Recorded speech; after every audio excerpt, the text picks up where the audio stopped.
Well, on my hike today, this morning, I'm headed up to Patna Waterfalls. There were some folks coming down with propane tanks. I'm guessing they're either from the village or from the ashram up here that we'll pass in a little bit. First, I'll go to the waterfalls and then continue on up the trail to the village and the yoga ashram. And it looks like there's a small dhaba here.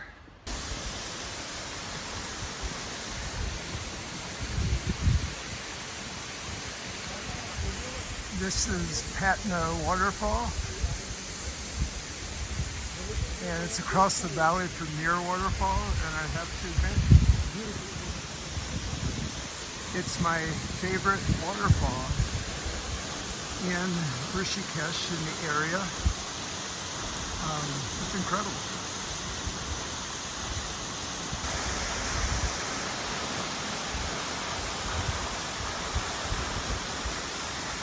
Patna Waterfall. It's beautiful.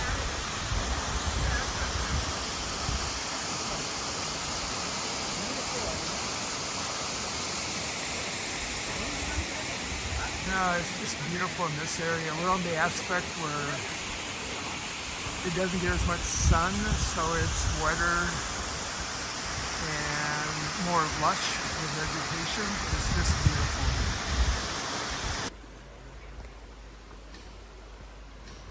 Well, as I'm walking up this trail or path, there's some geese around the corner.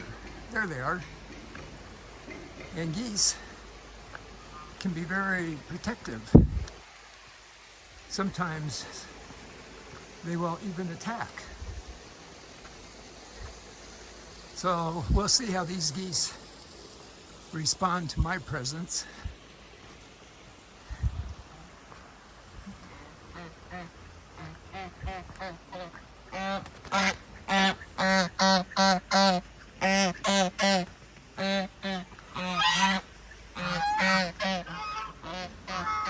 Well, they weren't happy with me. One did a little nip at my heel, but I completely ignored him, so I was okay.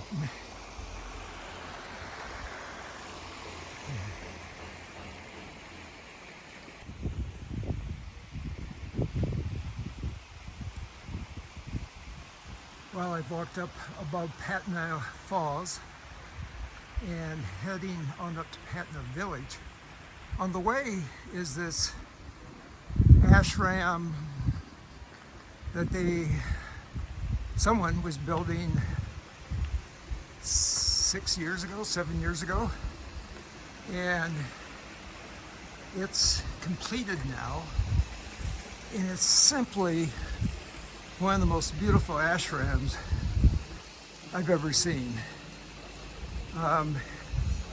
For lack of a better term, it was built with tremendous amount of mindfulness in the fact that it captures the spirit of what the architecture, the spirit of what an ashram in my mind would look like.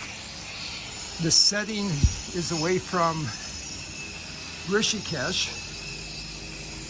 so it's not as noisy, even though now that I'm up here, I see they're adding another lodge to the complex, which there's a little bit of noise coming from there.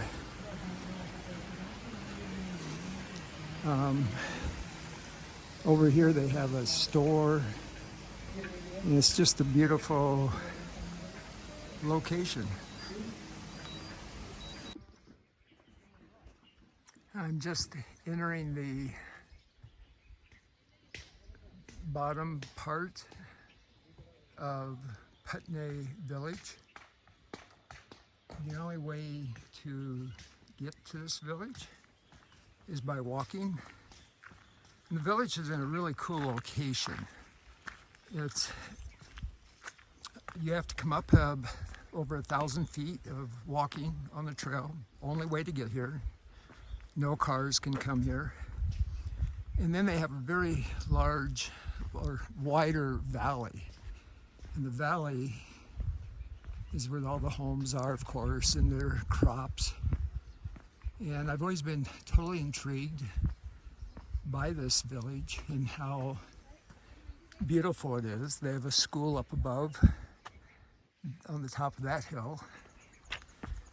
And you can see, even though it's January, some trees are still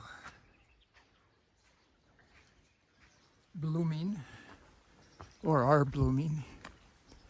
And it's just so beautiful. That large home over there almost looks like a lodge. And going up this way is the main way into the village. And now with the sun in the right location, you can see this flowering tree a lot better. But again, it's Patna Village, and it's about 12 to 15 kilometers outside of Rishikesh.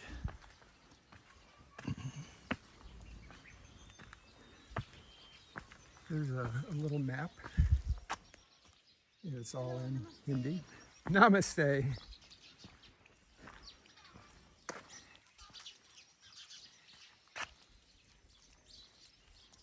Super beautiful. Wow. Yeah, Patna.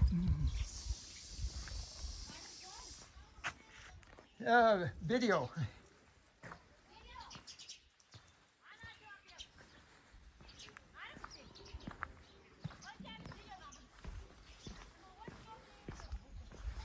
Oh my goodness. Look at the slate roof on this.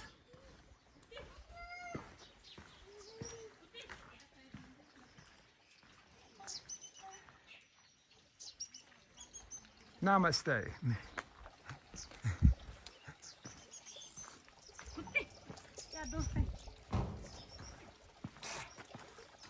Namaste. Namaste, namaste.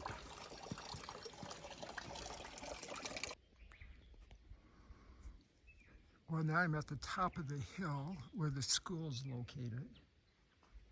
And also you can see Patna Village extends up the valley quite a ways with a number of homes. I have no idea how many people live here, but I would say the village is pretty good size for a village that's pretty remote and that you have to walk to. And the school has a number of buildings, classrooms, and for some reason, I don't know why, because today's a Thursday in January, it seems like school is not in operation today. This appears to be one of the main classrooms. And I think there's a number, well, there's a number of classrooms over there. It looks like maybe 4 or 5.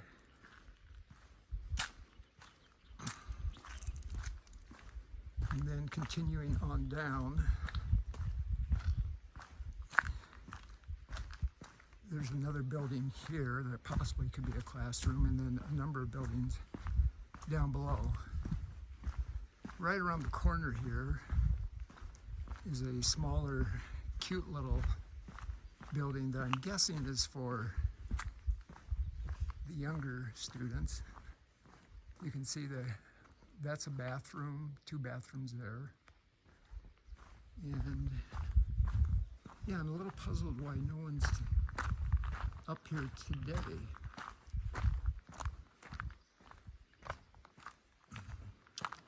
I will ask the villagers when I go down why, which should prove interesting with my Hindi.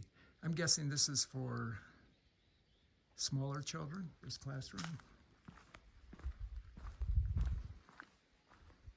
And then we have more classrooms here. Pretty awesome. The children coming up to this classroom, they have a pretty good hike every day. Probably about 400 feet up, 600 feet up from the village itself.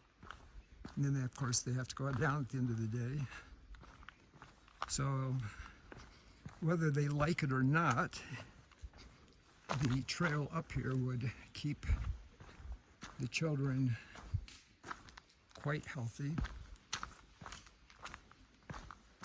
I'm hearing something in the forest, and anytime I hear something, the first thing I think of actually is that's probably a good langur or a Reese's macaw, a bunder, monkey.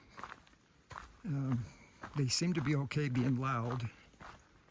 At night, I don't think they are so loud, partly because they're sleeping, but also they're afraid of leopards. And leopards are definitely nocturnal. And leopards definitely are very good at climbing trees to where the bunders are, monkeys. The monkeys are also very good on getting away from the leopards by going out onto limbs that will not support the weight of a leopard. So they try to go higher and get on the narrow branches. But they still get caught from time to time.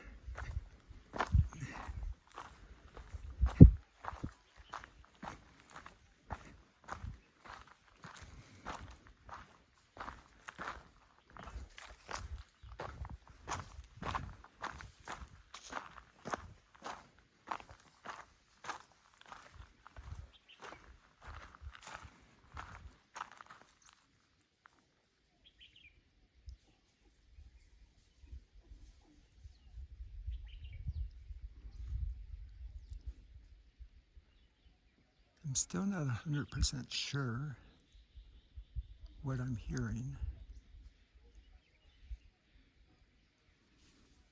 One thing about the dry season, the forest is very, very loud.